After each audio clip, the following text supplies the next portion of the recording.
Nous écoutons la déclaration de son Excellence Monseigneur Samuel Kleda, archevêque métropolitain de Douala, suite à la proclamation des résultats de l'élection présidentielle du 12 octobre 2025 et les violences post-électorales. Aux prêtres, religieux et religieuses, fidèles laïcs, âmes de bonne volonté, un cri s'élève dans Rama, une plainte et des pleurs d'amertume. C'est Rachel qui pleure ses fils. Elle refuse d'être consolée car ses fils ne sont plus. Jérémie 31, 15.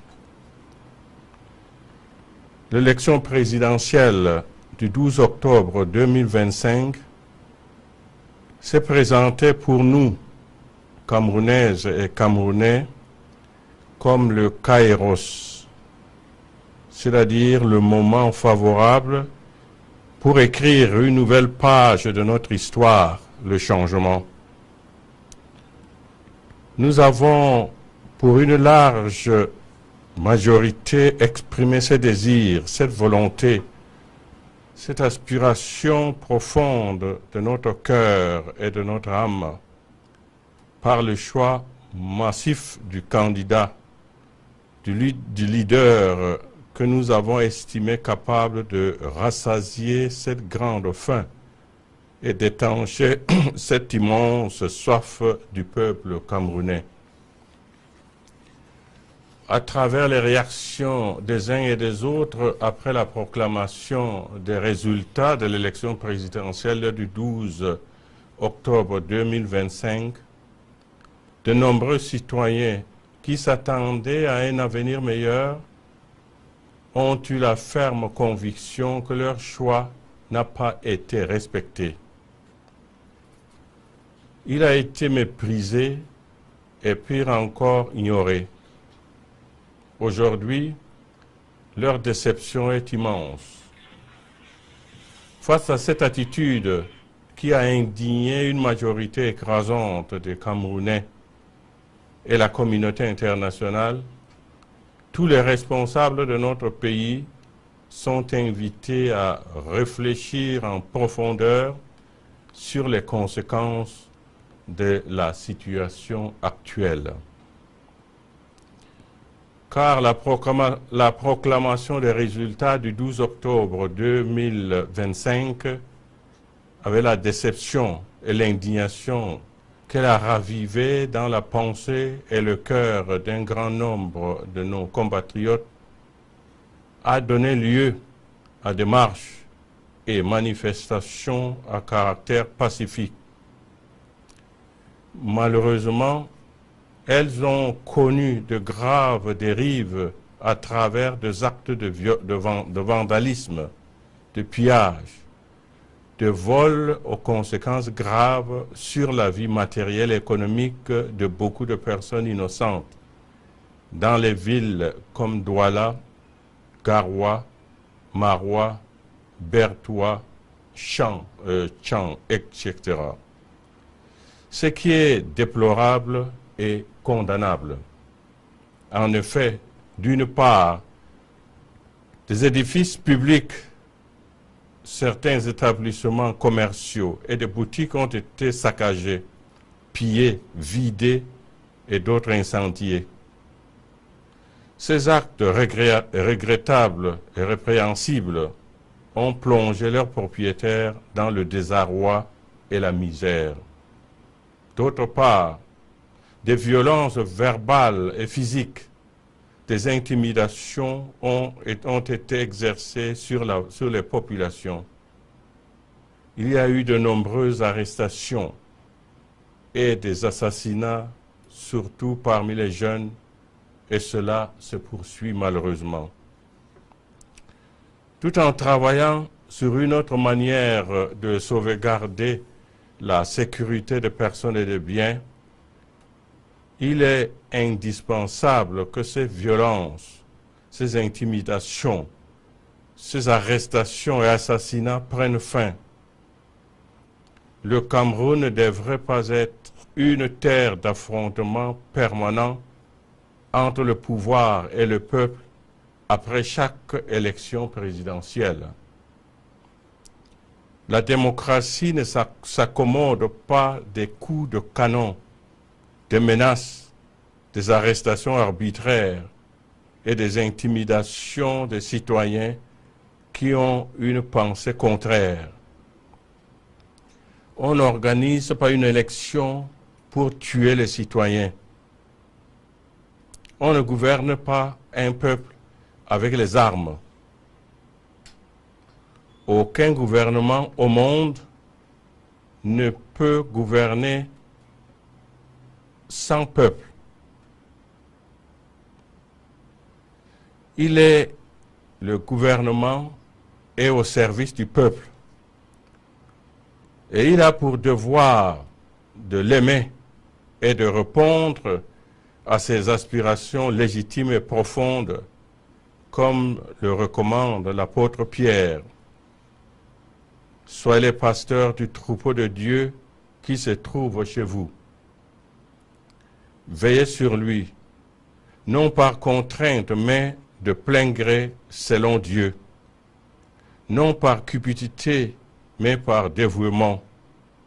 Non pas en commandant en maître à ceux qui vous sont confiés, mais en devenant les modèles du troupeau.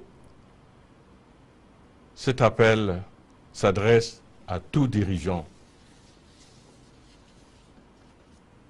Il est temps que nous nous penchions sérieusement sur les origines profondes de ce malaise, de cette colère, de ce ras-le-bol qui pousse les Camerounais à avoir de tels agissements et de trouver des solutions appropriées. Nos compatriotes demandent à être écoutés, que leurs besoins et aspirations profondes soient pris en compte et considérés. Le Cameroun profond crie sa souffrance, sa misère. Les populations ont faim parce qu'elles n'ont pas de travail. Le taux de chômage général actuel est estimé à 74% et celui de pauvreté au Cameroun en 2024 est à environ 37,7%. 10,1 millions de Camerounais vivent avec moins de 1000 francs CFA par jour.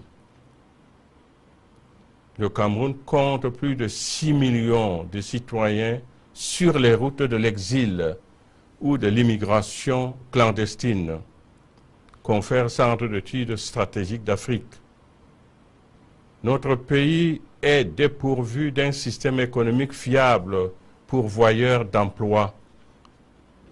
Le déficit énergétique ou électricité ne permet pas le développement du tissu économique. Le peuple inquiet est de cette situation qui perdure.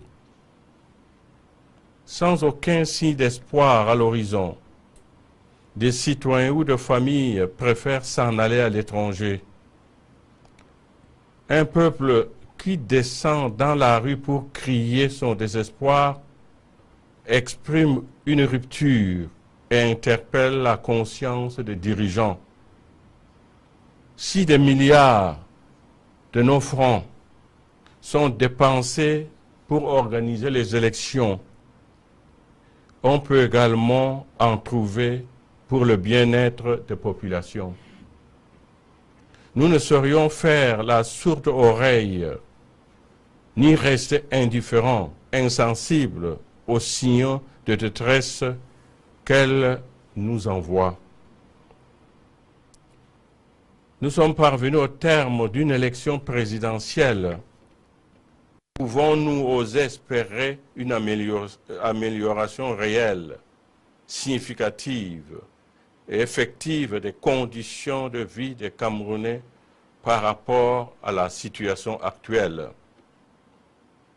Cette situation qui est marquée par la malgouvernance, le chômage, l'émigration des jeunes, la sous-scolarisation, le manque d'emploi, le délabrement des routes, le déficit énergétique, les injustices, les inégalités sociales, la corruption, l'exploitation des richesses du pays par une minorité de Camerounais, un luxe insolent de certains pendant qu'une majorité croupit dans la misère, l'insécurité grandissante, la vie chère, le tribalisme, l'inégale répartition des richesses du pays, l'usage du bien commun à des fins égoïstes. Tout cela entraîne un climat social tendu et délétère. L'apaisement et la préservation de la paix et de la stabilité dans notre pays aujourd'hui passent par une prise de conscience collective de ces différentes crises qui minent notre pays et engendrent la souffrance et la misère des Camerounais et la ferme volonté d'y apporter des solutions appropriées. Que l'Esprit Saint éclaire nos dirigeants et le peuple camerounais et que la Vierge Marie, patronne du Cameroun, intercède pour nous. Donné le 1er novembre 2025 en la solennité de la Toussaint. Je vous salue Marie, de grâce, le Seigneur est avec vous. Vous êtes bénie entre toutes les femmes, et Jésus, le fruit de vos entrailles, est béni. Sainte Marie, Mère de Dieu, priez pour nous pauvres pécheurs, maintenant et à l'heure de notre mort. Amen. Au nom du Père, et du Fils, et du Saint-Esprit. Amen.